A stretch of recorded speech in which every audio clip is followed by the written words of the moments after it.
Welcome to the 8th lecture for Chemistry 312 Radiochemistry. This lecture is on nuclear force, nuclear structure, and nuclear models. The readings for this lecture can be found in Chapter 10 of Nuclear and Radiochemistry. This chapter is on nuclear models. And then in Modern Nuclear Chemistry, Chapter 5 on nuclear forces, and Chapter 6 on nuclear structure. This lecture will describe the role of the strong force in the nucleus. Strong force is one of the four forces: the strong, weak, electro, and gravitational force. Of the four forces, the strong force is responsible for holding the nucleus together. And we'll discuss it in terms of nucleon-nucleon interactions. We've already discussed this term when we explored the liquid drop model.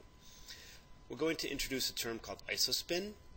This is a property in which we can have charge independence for the nucleons. So in other words, it's a way for us to discuss neutrons and protons that are different from their charge. So in other words, it's a characteristics of the strong force that takes the electromagnetic force term, the charge, away from the nucleons. We'll also talk about nuclear potentials. An example of potentials are shown here. The harmonic oscillator potential, described as this part of what eventually becomes the shell model, when one takes a harmonic oscillator, converts it to a square well potential. This is the square well potential with rounded edges. When one adds spin orbit coupling, we get the shell model, and that's going to be the main focus of the lecture, is utilization of the shell model. We'll talk about the magic numbers that are derived from the shell model: 2, 8, 20, 28, 50, 82, and 126. We've already introduced this concept of magic numbers within the course. And we've given examples. For instance, tin with 50 protons has a large number of stable isotopes. And we'll draw some parallels between how nucleons fill the shell model and in these full configurations. And one could think of that in terms of the periodic table, how when electrons fill shells, they create the noble gases. We'll also introduce another model, the Fermi gas model. And unlike the shell model, the Fermi gas model is used for excited nuclei. The simple shell model, which is what we're going to discuss primarily in the lecture, obviously has terms that are driven by shell configurations. If one has enough energy in a nucleus, we can see that the shell model will no longer hold and properties change. One thing that we did see with this in some previous lectures, where we showed data on the interactions of protons with thorium, is when increased the proton energy, the induced fission of thorium from that proton went from asymmetric, because it was influenced by the shell model. When one had enough energy, it became symmetric and was driven by the shell model. Excuse me, was driven by something like the Fermi gas model.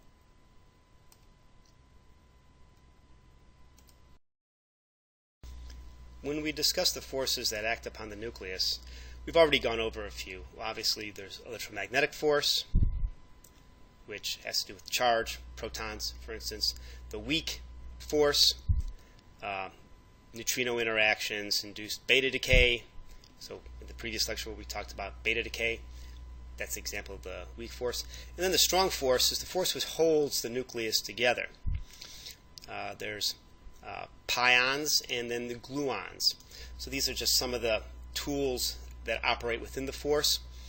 And this is, we also discussed this briefly with the liquid drop model, where we said that adjacent nucleons are strongly attracted to each other. So that's the fundamental basis of the strong force. But if we want to work with that, we need to consider all nucleons as similar.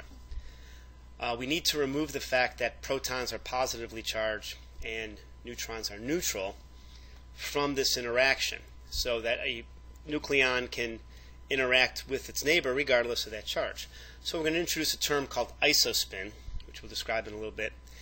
That is a quantum mechanical term that we can use to describe a neutron and a proton, but remove the charge. And you can think of it as almost a spin up or spin down electron. So you can the similarity would be a neutron and a proton being an electron, one having spin up and one having spin down. They're both electrons, but we describe them differently with some quantum mechanical terms. So these fundamental forces, as we see here, they all exhibit properties, and they have virtual particles that act as force carriers. And the reason that strong force is called strong, well, if we look at the relative strengths, it's by far the strongest. Its range is small. It's about the size of a nucleus. And again, there's particles that are associated with the exchange.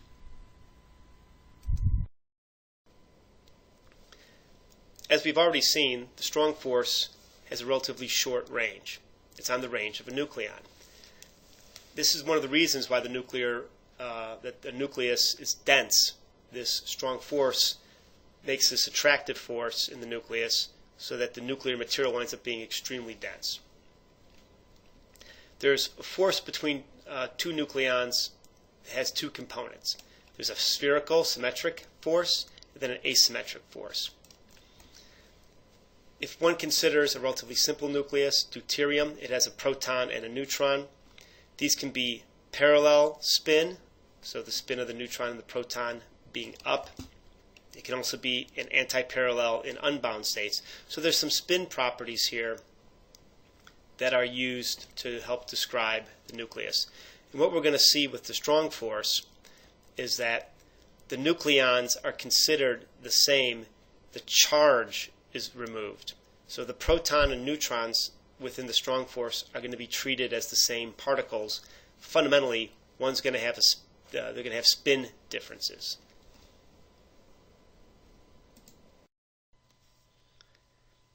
As was already stated, the strong force is charge independent. So in this case, pairs of neutrons and protons, or proton-protons should have the same. So somehow, in order to evaluate a charge-independent force, one must remove the Coulomb repulsion from any energy calculations. This can be done by looking at nucleon-nucleon scattering or by mirror nuclei. And here's an example of some mirror nuclei, and these mirror nuclei are isobars with a number of protons in one nuclei equal the number of neutrons in another.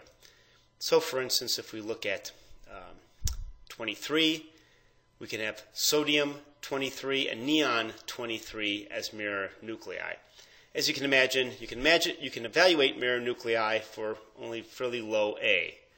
As you go higher in A, you couldn't get a nucleus with more protons than neutrons. So what one could do with this is evaluate energetics, particularly looking at binding energy, and then compensating for the Coulomb energy to try to evaluate a net nuclear binding energy for different nuclei with the same number of total nucleons. And this is shown here. So we have total binding energy, and here's the net Coulomb energy. And as we can see, imagine for something like tritium, there's only one proton, so the Coulomb energy from that would be 0. So for the other nuclei, we have Coulomb energies that are calculated based upon the number of protons in the nuclei. And what this shows, if we take the total binding energy and compare it with the Coulomb energy, we see that the net nuclear binding energy is very similar based upon the total number of nucleons in a given nucleus. And this can be used to show that protons and neutrons are actually two states, can be considered two states of the same particle. And actually this term is called isospin, and it's another parameter that can act to determine reactions based upon the strong nuclear force. And here's some data on isospin. It's a property of a nucleon where the proton can have a spin of 1/2 and the nucleon and the neutron spin of -1/2.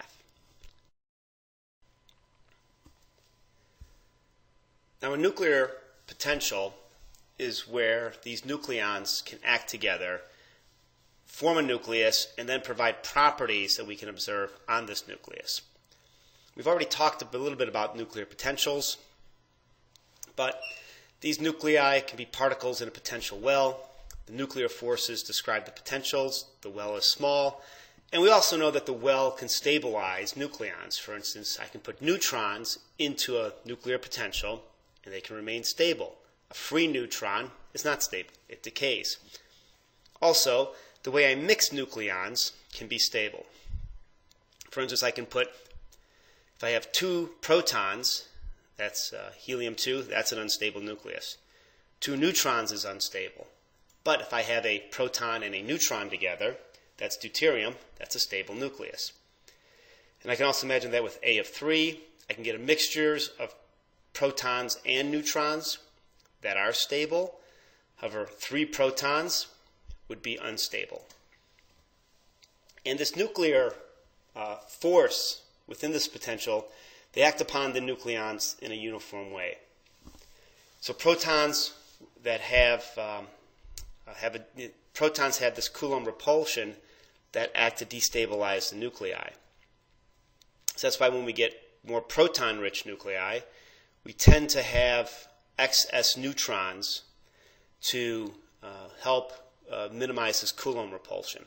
So at low A isotopes, these light isotopes, symmetry is favored, where the number of neutrons is approximately equal to the number of protons. As we go higher, this isn't true. In some respects, the potential energy of 2 nucleons that can be unified in this potential are similar to some chemical bond potential energy functions. So that can actually be used as a model to help describe the behavior of nucleons in a potential well. These concepts and ideas that we've just discussed can actually be applied to the shell model. And we've already kind of hinted at the shell model where there's some experimental evidence. For instance, the ground state spin for all even nuclei is 0 plus. We've discussed magic numbers. So there are certain nuclei or certain states where there's enhanced stability for nuclei, which is pronounced in fission, for instance. There are some systematics on ground state spins for odd mass numbered nuclei, the relationship between magnetic moments and their spins, and some of the properties of ground states of odd mass numbered nuclei can be determined from that odd unpaired nucleon. So it's as if if I have an odd A nuclei, all the nucleons are paired except for one, and that one unpaired single particle provides the properties for the nucleus. That's fundamentally one of the bases of the shell model. One of the other things with the shell model that can be derived is stability of nuclei based upon the number of neutrons and protons. One of the bases of the square well is the potential in which the nucleons sit. A simpler model is to describe the nuclear potential as a square well. A little bit more advanced is the harmonic oscillator, where you get a parabolic shape of the potential. With the harmonic oscillator, we get energy levels that are regularly spaced, shown here. And this is useful really for only low-lying energy levels. If by changing the nuclear potential to a square well with rounded edges, as shown here, we enhance the stability of states near the edge of the nucleus, and we can take so we see a lowering of the energies, we see a splitting, and then this splitting goes even further when spin-orbit coupling is applied. And this allows us to see where the magic numbers come from, where we have gaps in the energies between the levels, and these occur at 2, 8, 20, 28, 50, 82, 126. So the shell model is really the square edges and spin-orbit coupling combined.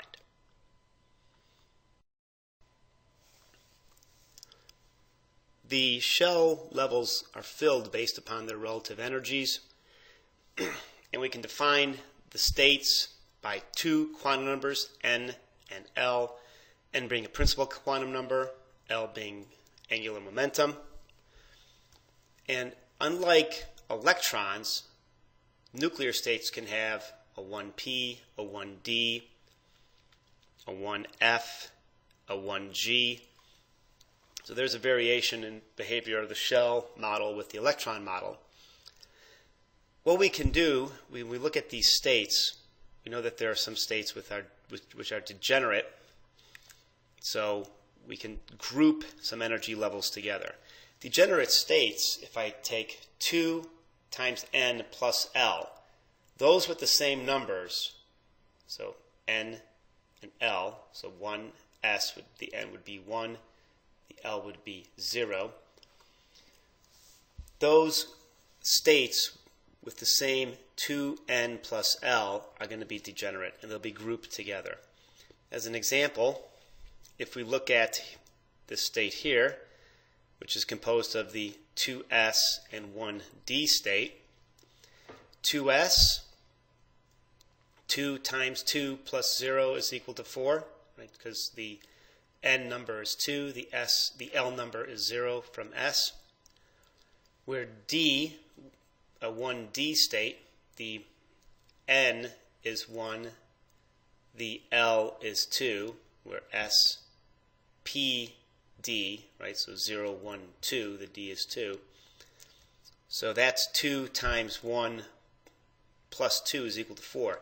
Those two states are degenerate. We can see the same thing shown here, where we have the 1g, 2d, 3s, where all these equal to 6, and those levels become degenerate.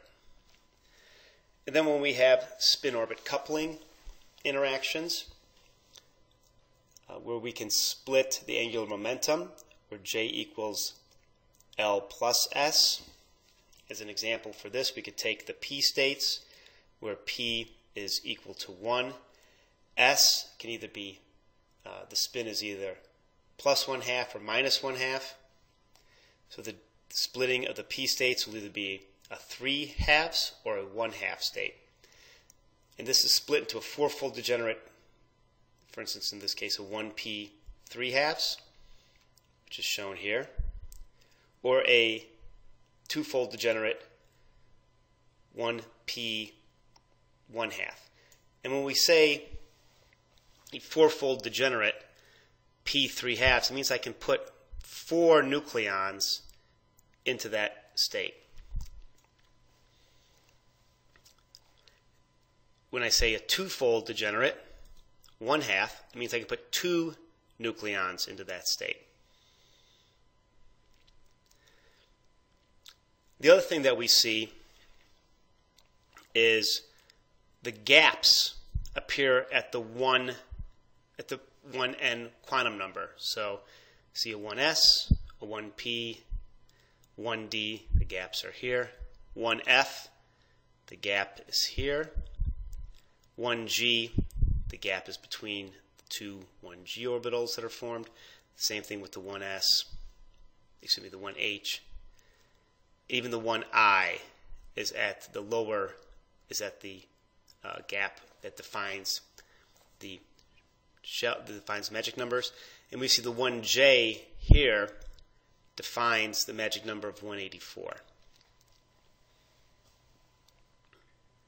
So from these trends, from the quantum mechanics of the shells, we get a lot of properties that come out with the related to the shell model, particularly the magic numbers and how many nucleons can go into the different orbitals.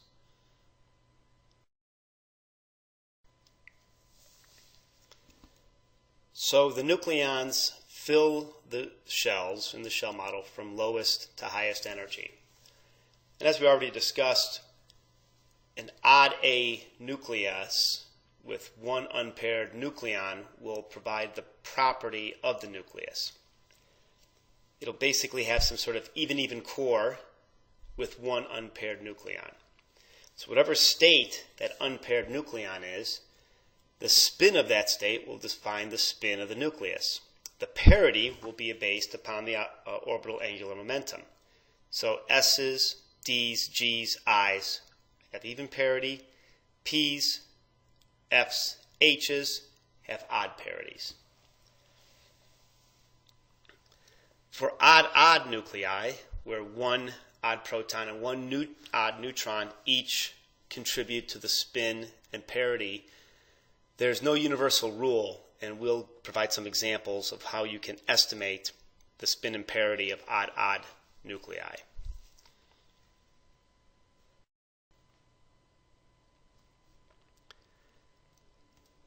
Here's our shell model, and here's some of the properties that come out from the shell model. The lowest level is obviously this 1s. It's a s1/2. Since L is 0, J is only equal to the L plus the S, so 0 plus 1/2. It only has the one value. It's shown here, and it contains 2 nucleons. So I can put 2 nucleons into the shell. For the proton side, I can put 2 protons. For the neutron side, I put 2 neutrons. These are the total number, and that's a magic number. So for the shell model, there's a component that is for the neutrons and a component that's for the protons. The next level, we get to the 1p orbital, which splits into the 3/2 and the 1/2, and that's shown here. And we see that for the lower lying 3/2 state, we can put 4 nucleons in. The total amount of nucleons will be 6. So this will be either the 6 protons or 6 neutrons completely filling this shell. The P1/2, I can put 2 nucleons, total number of 8, and this is a gap where 8 winds up being a magic number. So something where I have 8 protons and 8 neutrons, which would describe oxygen-16, should be especially stable from the nuclear component. We see the other shell closures at 20, 28, 50, 82, 126, and then 184. These enhanced abilities from the magic numbers correlate with these gaps in the shells. A few stable nuclei have both closed neutron and proton shells. They're very strongly bound relative to their neighbors. We can also call these doubly magic nuclei, and some examples are listed here. Helium 4, oxygen 16, calcium 40 and 48, lead 208. We can also find doubly closed, doubly magic nuclei that are unstable. Examples are given here, and particularly tin 132 being one of the driving force in the asymmetric fission distribution. So the other aspect of the shell model is here where we can see the number of nucleons, either neutrons or protons, that can fill a given shell, the total amount of nucleons at that given point that fill the shell, and then finally the magic numbers. So as an example, if I have a nucleus with 21 protons and an even number of, say, 20 neutrons, the 21st proton is unpaired. So that'll be, I can put 20 here. The 21st will go into this 1f 7/2 level. So the property of the nucleus will be dictated by that unpaired nucleon in this level. We'll go over some examples. Let's consider lithium 7. 3 protons, 4 neutrons. The proton number is odd, so that's the odd proton is going to define the behavior of the nucleus. And we see that this one unpaired proton, the 3rd proton, lives in this 1p 3/2 level, right? Because I can put 2 protons here, the third one is here. So the spin and parity are based upon this unpaired proton. The spin, if it's 1p 3/2, the spin should be 3/2. The parity is based upon the p state. It has an L value of 1, so the parity, that's odd, so the parity is negative. And as we see, lithium-7 is 3/2 minus, as predicted from the shell model. We see here, this is the state that it occupies, and the 1p 3/2 correlates to 3/2 minus ground state. The excited state, shown here of lithium-7, is 1/2 minus.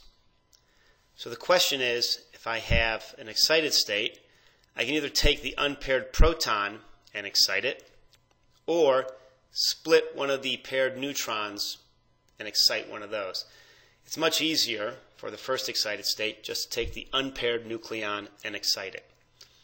So the unpaired nucleon would be living in this 1p 3/2. The next state up would be the 1p 1/2 state.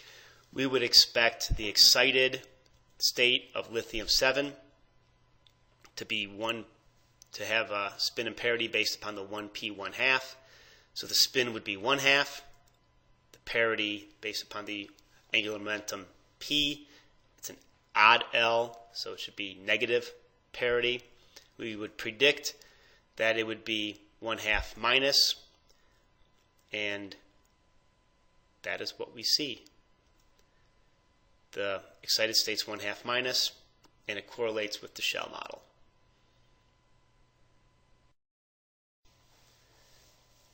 We can now consider an example that's a little bit more complex than lithium-7.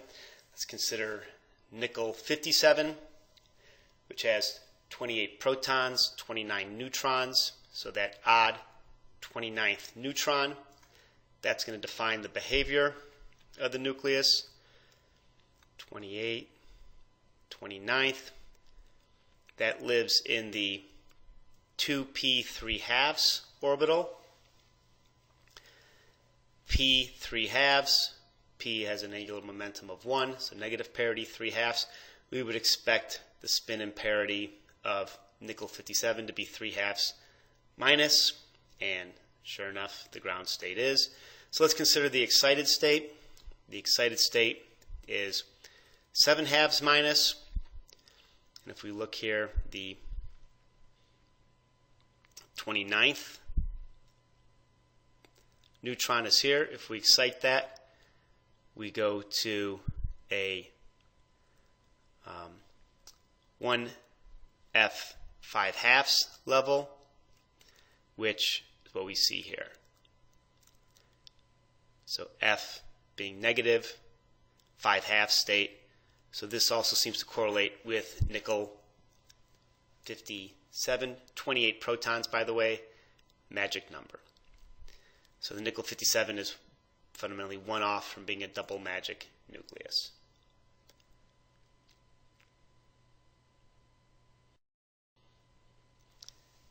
Another example, carbon-13, that's 12 protons, 6 protons, 7 neutron. The 7th neutron is unpaired. That 7th neutron, 6 will fill up here. 7th lives in the 1p 1/2 state. P, as we've already seen in the examples, is negative parity, 1/2. We would expect the spin and parity of carbon-13 to be 1/2 minus, and it's true. Another example is with vanadium-51. The odd nucleon is the 23rd proton. 20 protons fit into this 1d 3/2, so I can put 3 into the 1f 7/2. 1 is unpaired. So F is also negative, so we would expect vanadium-51 to have a spin and parity of 7/2 minus. Now, the shell model isn't always correct, and as an example, let's consider barium-137. The 81st neutron is unpaired in barium-137. That would leave a hole, right, almost completely filled 82 nucleons. So 81 is the 1H11 half state. That would be 11 halves minus. And if you look at the table of the isotopes for barium-137, you see that it is actually 3 halves plus. Now there are some rules with this. Generally speaking, high spin states generally do not appear as ground states. So it's relatively rare to see something like an 11 halves minus as the ground state. And also the shell model is based upon a spherical nucleus. If the nucleus is not spherical, then the shell model will not actually predict the state. We'll discuss this in some later slides when we discuss the Nielsen diagrams.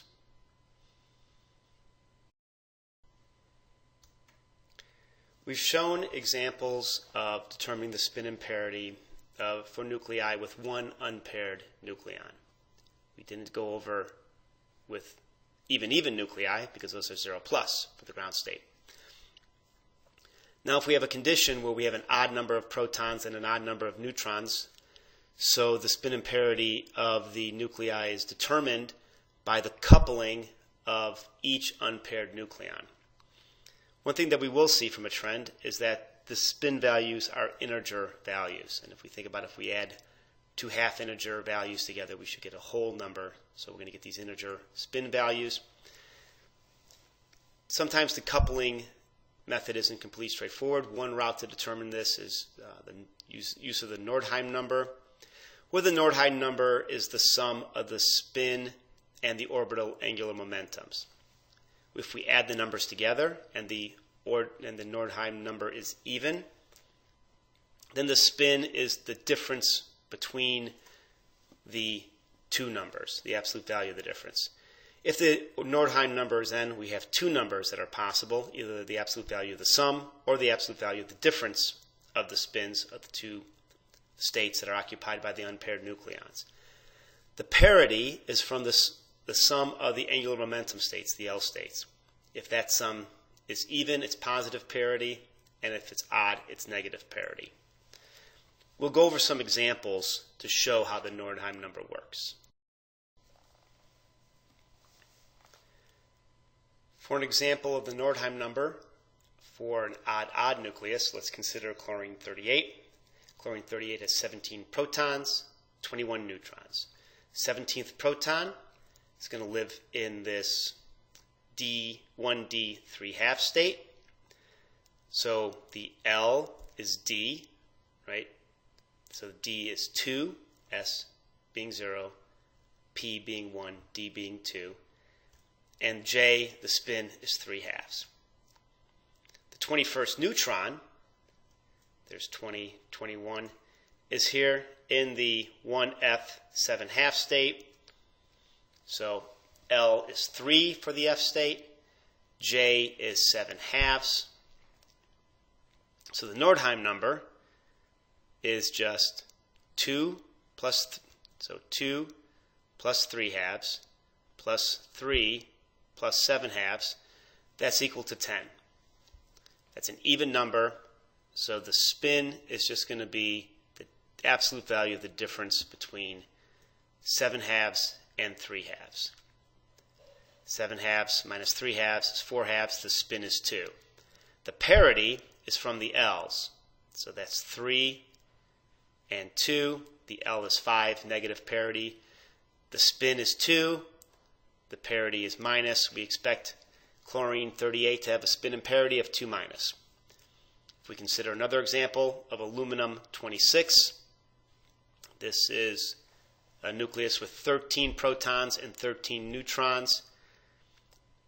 So this 1D 5 halves would be filled to 14, so there's a hole, there's one less, there's one missing spot for each the proton and neutron shell. So each particle, unpaired particle, has the spin of 5 halves and an orbital angular momentum of d of 2. So the Nordheim number is 5 halves plus 5 halves plus 2 plus 2. That's equal to 9. That's an odd value. So the spin is going to be the absolute value of the sum or the difference of the spin values. Each spin value is 5/2. So 5/2 plus 5/2 is 5. 5/2 minus 5/2 is 0. We would expect the spin to be either 5 or 0. The parity, each spin state is 2. 2 plus 2 is 4, is even. So the spin's either going to be 0 plus or 5 plus, and the actual value is 5 plus. So here's an example with the odd Nordheim number where you get a choice of answers to evaluate.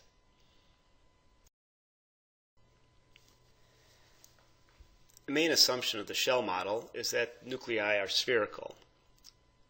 If one applies a particle model and discusses nuclei as particles in collective motion, one can come up with shapes that are non-spherical. Nuclei can have shapes such as prolate, shown here, or oblate. The prolate, the polar axis is greater than the equatorial diameter, and the oblate is opposite. Evaluation of these axes, so the axes that are defined here, shown here, the prolate nucleus, or the similar ones in the oblate. So the oblate, this X would be larger than the Z, whereas it's opposite for the prolate. We can use that to define the deformation parameter. There's a term shown here, an expansion of this delta term. The delta term is just nothing more than the difference between the axes divided by the root mean square of the axes. So there's a way of evaluating the deformation parameter in terms of the nuclear shapes. This changes the shell model to something that's shown here. This is called a Nielsen diagram. It's an expansion. You can think of it as an expansion of the shell model, where at 0 deformation, at that point, we have what we see in the shell model. If we start to go oblate, we get splitting occurring, so the levels change. We can basically now only put 2 nucleons into each of these levels. Or if we go prolate, as shown here, the splitting goes in the opposite direction. The key to this is that I can take a spherical model, and then by having the nuclear shape change from prolate to oblate, I can have a different spin and parity. So for instance, if it's spherical, this state represents the F7/2 state, so I can put 8 nucleons into this state. In a spherical state, as I'm filling up all the odd nucleons, all the unpaired nucleons would have the spin of 7/2, and the parity SPDF, so it would be 7/2 minus. However, if we measure a state that is not 7/2 minus, you can get an idea, you can provide an idea of the deformation of the nucleus. As we see, if it's deformed in an oblate parameter, the spins will be, the higher spins will be of lower energy, and the opposite is true for prolate. This deformation parameter is shown here, and the oblate nucleus will have a negative deformation parameter, and the prolate nucleus will have a positive deformation parameter, and a spherical nucleus, the deformation parameter will be 0. So fundamentally, what we can do from a very simple point of view is use a Nielsen diagram, evaluate what's the measured spin and parity, and if it varies from what we see with the shell model, we can make a prediction that we should see a nucleus of a given either oblate or prolate shape based upon the observed spin. Let's go over some examples for that. So let's consider iodine 127. It's a stable nucleus. Here's the Nielsen diagram for the protons of Z between 50 and 82. For iodine 127, it has 53 protons. That's the unpaired. From the shell model, we would expect the spin to be 7/2, the parity to be plus. The measured spin and parity for iodine 127 is 5/2 plus. So the deformation parameter should show 5/2 with an even L value. If we go to where the nuclei could live, if it's a spherical nuclei, it would be in the 1G 7/2.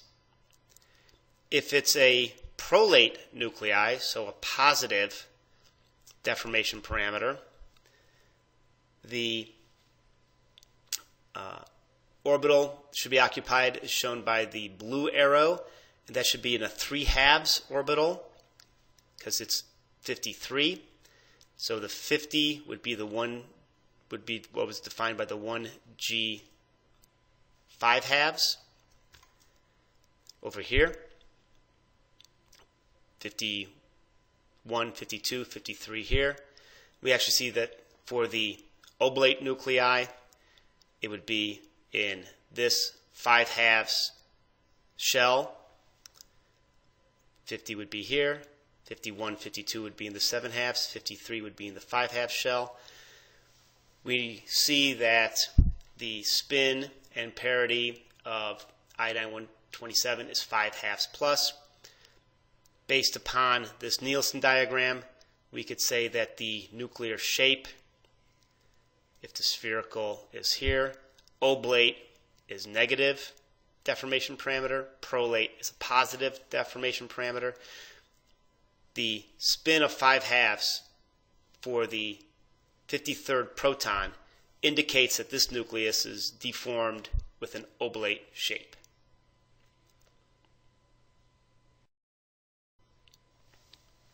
We can do another example for potassium isotopes. Let's consider odd A potassium isotopes. So the unpaired nucleon is from the proton. Potassium has 19 protons. From the shell model, the 19th proton is living in this 1D 3/2 state. So we would expect a spherical potassium isotope to have a spin of 3/2 and a positive parity. If we look at potassium 47, it has a spin of 1/2, positive parity. So we would see that the 19th nucleon could be unpaired in this orbital or in this orbital. If it's 1/2, we know it's in this orbital. Here's the spin of 1/2. This 2, 0, 0, the 2 indicates that it's in the D state, so it's a positive parity. This shows that potassium 47 is an oblate nuclei because it has a negative deformation parameter. Remembering the past lecture on fission, we showed that the fission product distribution is dictated by the shell model. However, we also showed that this asymmetric distribution could be overcome with higher energies. Particularly towards the last slide of the lecture, where we showed the fission of thorium by a proton, where that became symmetric. That shows that there may be need for a model that emphasizes different behavior of nucleons. And the Fermi gas model does that. It describes the nucleons as more weakly interacting, and you treat an average behavior of a large number of nucleons on a statistical basis. In this case, the nucleus is taken as a composition of a gas. Imagine that the neutrons and protons are confined to a volume. They act as a gas. So imagine what that really means is that they're at higher energies. So the Fermi model is a reasonable model for nuclei at high energy states. Here's an example of the potential from the Fermi gas model. We see there's a few components. The difference, there's a proton edge shown here in the dashed line, and then a neutron edge, which is more of a step function. There's obviously a difference in the potentials, and that comes into play with the model describing why neutrons tend to be emitted during de-excitation as opposed to protons. This difference in the binding energy, this 8 MeV for a neutron versus a value that would be much larger for a proton, is held within this model. So the Fermi gas model really describes where we have a mixture of neutron and protons, which can be occupied close to 30 MeV. So it's an excited state. And it says that the neutrons are bound by something on the order of 10 MeV, but the protons are bound more. The utilization of this is for energetic reactions in which the shell model no longer fulfills the descriptions of the nucleons in the nucleus.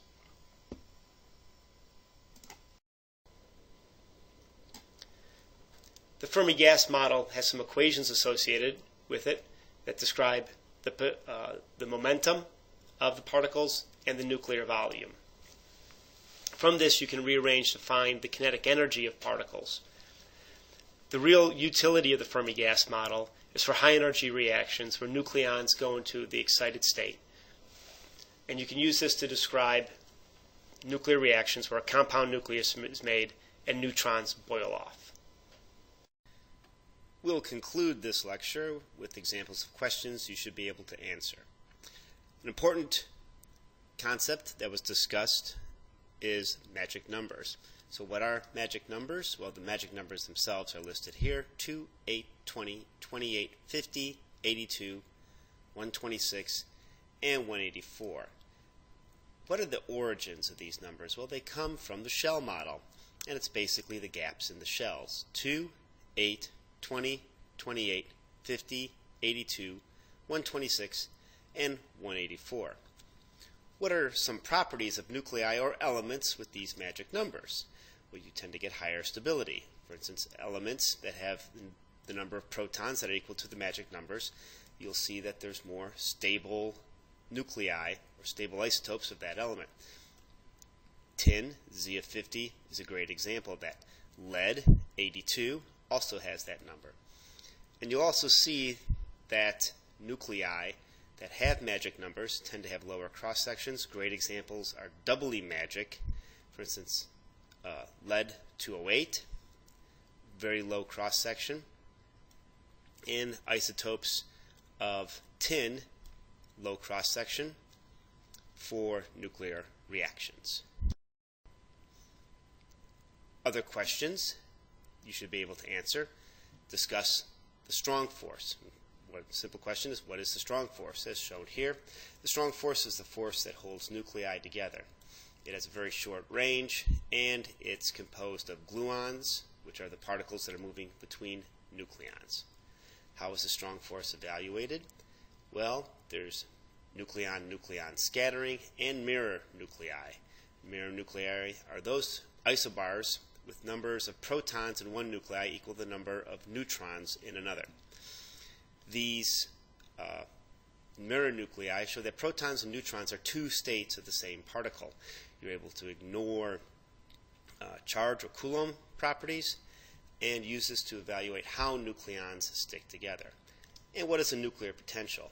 And as shown here, here's an example of a potential well in which nucleons sit in a nucleus. There's slight differences between the proton and the neutron potential. That has to do with charge. And this well stabilizes nucleons. And as we know as an example, free neutrons decay. They have a half-life on the order of 14 minutes. However, neutrons can be stable in a nuclear well. Another important concept discussed in this lecture is the use of the shell model to determine spin imparity. And we discussed that the spin imparity is determined by unpaired nucleons in the nucleus. All even nuclei, there are no unpaired nucleons, even number of protons, even number of neutrons. All even nuclei have ground state spin imparity of 0+. if we have an example of a nucleus with one unpaired nucleons, we can use the shell model to evaluate what should be the spin and parity. An example, titanium-49, the 27th neutron is the unpaired neutron, and in the shell model that lives here in this shell, which is the F 7/2, so the spin is 7/2, F is 3, that is odd, so the spin is 7/2 and the parity is minus.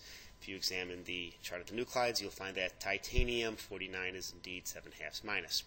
Another example, indium-113, the 49th proton defines this element indium that lives here. It's a G 9/2. 9/2 is the spin, G is 4, so it's 9/2 plus. If you go to the chart of the nuclides and you see, you look up indium-113, you'll indeed see that spin and parity are 9/2 plus. This also indicates that these nucleons are spherical, since the shell model is used to evaluate and is based on spherical nuclei. Another important concept that was discussed in this lecture are nuclear shapes. So what are some examples of nuclear shapes? Well, as we described the shell model, there's spherical nuclei, but there are also nuclei that deviate from being spheres. One example is a prolate nucleus, and this is the polar axis is greater than the equatorial axis.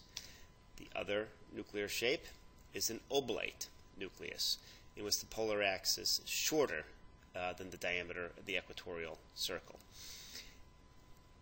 And how does the shell model, how does this change with this deformation going from spherical to either prolate or oblate? Well, we go from using the shell model, which is shown here right along this line. As it changes, we go to our Nielsen diagram, and these states radically change. If you've taken inorganic chemistry, you've seen Tsunami-Tugano diagrams, you'll see the same sort of behavior.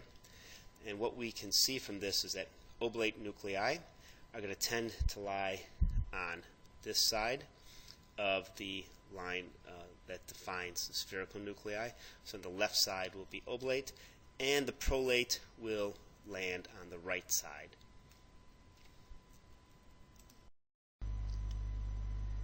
When you've completed this lecture, please comment on the blog and respond to PDF Quiz 8.